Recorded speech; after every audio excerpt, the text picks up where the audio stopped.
Hello and welcome. I'm Scott Dennis. And I'm Jacqueline Matter. Thanks for joining us this evening. First tonight, it's now up to the jury to decide whether or not former Sarasota County Sheriff's Deputy Frank Bybee is guilty of 18 felony charges, including attempted murder, theft, and exploiting the elderly. With jury deliberations underway now, Bybee is awaiting his fate. And if convicted of attempted murder, he could face the possibility of life in prison. ABC 7's Jess Dowdrick is outside of the Judicial Center waiting on that verdict tonight. She joins us live with more. Jess?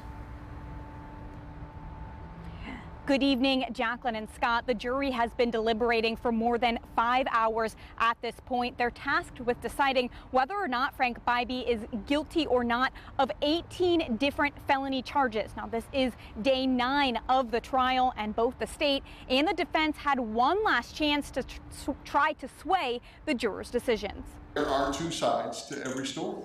Two sides to two very different stories laid out by the state and the defense. That's what the jury heard just before deliberations. Fearful of being caught, the defendant first tried to discredit Miss Soul.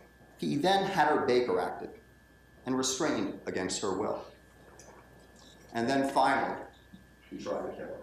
Bybee allegedly stole tens of thousands of dollars from the victim, 80-year-old Marcia Soul, then tried to smother her, according to the prosecution. But the defense says that's not what happened at all. This struggle, according to her, went on for almost 2 hours of fighting a man who's 185 pounds, who's on top of her, according to her, and she's fighting him off. And there's not a mark on her body. The state made it a priority to remind the jury about physical evidence and testimony independent of the alleged victim, Marcia Soul. Ladies and gentlemen, no one is above the law.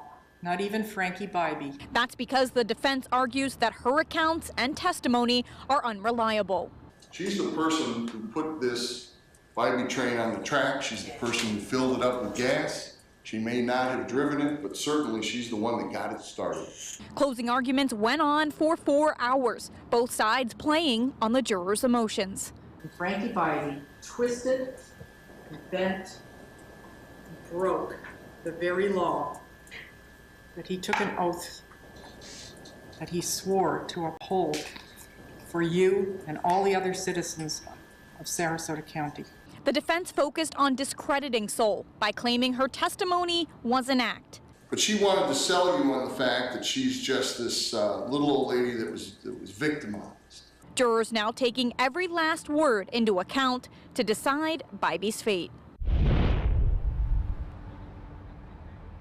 It's still unclear at this point when a verdict may be reached. The state prosecutors did just walk back inside the Judicial Center here. I asked them whether or not there was a verdict. I did not get an answer, so we will keep you updated as information becomes available. We'll be back here at 7 o'clock, and as soon as that verdict is reached, we'll have that on our website, mysuncoast.com. Reporting live in Sarasota, Jess Dowdrick, ABC 7, your Suncoast News.